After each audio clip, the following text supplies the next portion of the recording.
an opportunity right now to think about what the corollary is of failures to develop a digital society, a genuinely engaged and interactive society. And we know that the long-term health of any organisation is dependent on being able to face the kinds of disruptions that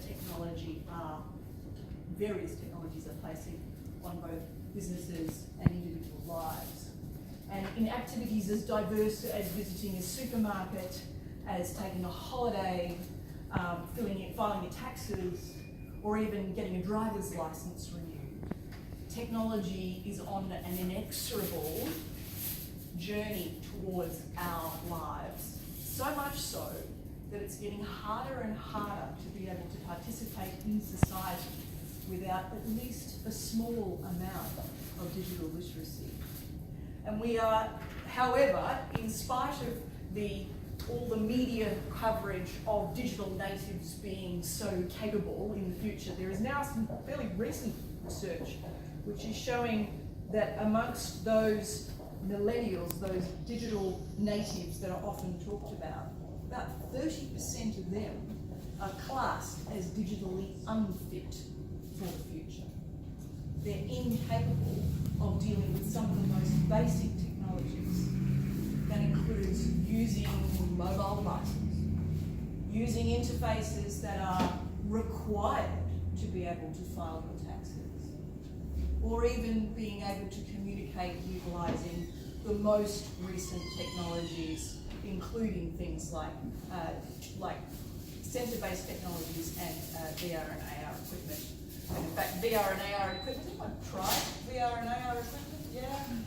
Has anyone got motion sickness? It's actually a really serious thing. We're getting more and more VR and AR kit in our lives, and yet we haven't been able to overcome the most basic thing of staying healthy whilst we're using it. Okay, so we've got some serious stuff to go through. I'm just going to show up a couple of very quick alt-tab and make sure that there's enough power to be able to deal with this. Yeah, it's plugged in now. So I just want to show you a couple of quick little things. This is something that the World Economic Forum has come up with as a series of resources to describe what makes a trustworthy, sustainable and inclusive digital world, what makes a healthy digital world. And obviously there are some pretty straightforward things. Giving people access to technology really matters.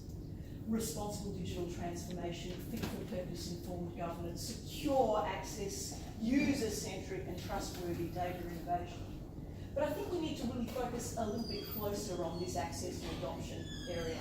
What they believe is really important is that all people, regardless of differences in geography, gender or income, need to be able to access and use the internet in order to be a digitally fit society.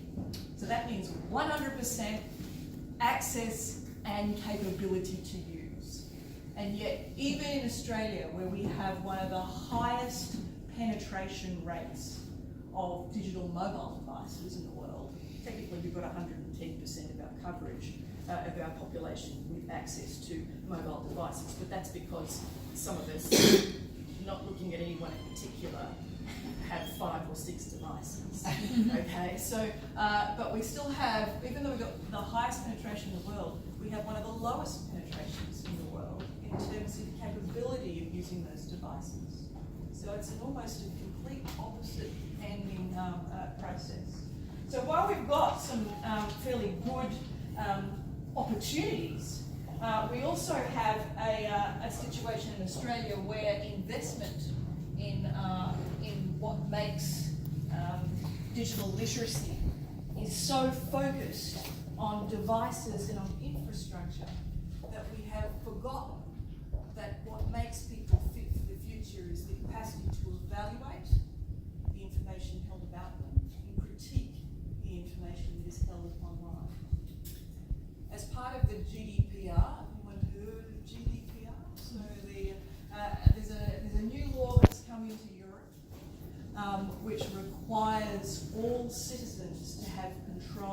over their own information. The right to be forgotten, as well as the right to be able to access any information held about them and be able to correct it, update it, and most importantly, rescind it from any organisation collecting that data. Now, let's go back to those few things that I was mentioning earlier. Using a supermarket, filing your taxes, booking a holiday, renewing your licence, even, might I add, using your Opal card. The amount of information that is being collected about us in our society is growing every single day. And yet there is a whole segment of people who are not only incapable of accessing that information, but are incapable of knowing what and for what purpose that information has been collected and how it's being used by other organisations. It's a serious problem. So in spite of the fact that our laws, our Privacy Act in Australia, the GDPR in Europe and across the rest of the world, there are privacy requirements for organisations to make that information accessible, yet we still as a society are not investing in these skills. I don't know whether you can see these up the back here, but we've got cognitive, we've got technical things which are focused on access, usage, navigation, and the development of content. But then we've got to have the right way, we've got to have ethical use, appropriate assessing truthfulness, and we've got to have cognitive skills of evaluation, critiquing and creating and inventing using these technologies. That's what makes a genuinely engaged and digitally literate society. Let me just give you some numbers now, because I know I'm running out of time and I'm not allowed to be here for very long. Oh, you are. I go over, I told you. The cost of failing to generate a digital society and a resilient population is really significant. Just in cybercrime alone, which is, McAfee estimates that cybercrime alone is costing the global economy over US $600 billion per year. And that's just predominantly associated with unsophisticated security practices amongst digital engaged communities. So even amongst those who have access, unsophisticated use of these technologies is generating massive vulnerabilities. And here in Australia also, the Australian Computer Society and Access Economics say that rapid adoption of new technologies in Australia alone could inject up to Australian dollars $54 billion over 5 years, but only if people are adequately digitally literate to be able to engage effectively in society. So we've got some real opportunities here. We've got social capabilities that can be facilitated, and as the story of Chris here is a classic case where we can actually start to connect people more effectively and they feel more confident, more engaged with communities. We've got some economic incentives to change because we can provide improved operational efficiency, better decision making, and more importantly, a much more engaged society. I think though, to be fit for the future, societies need to work on their digital health.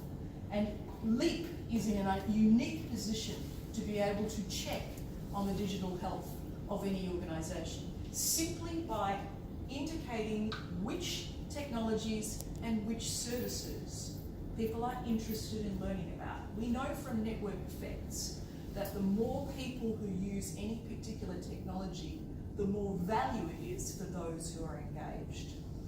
So if Leep takes the digital pulse of the population here in Australia, we'll be in a better situation to understand where the needs are arising. I'm going to leave it at that. Thank you.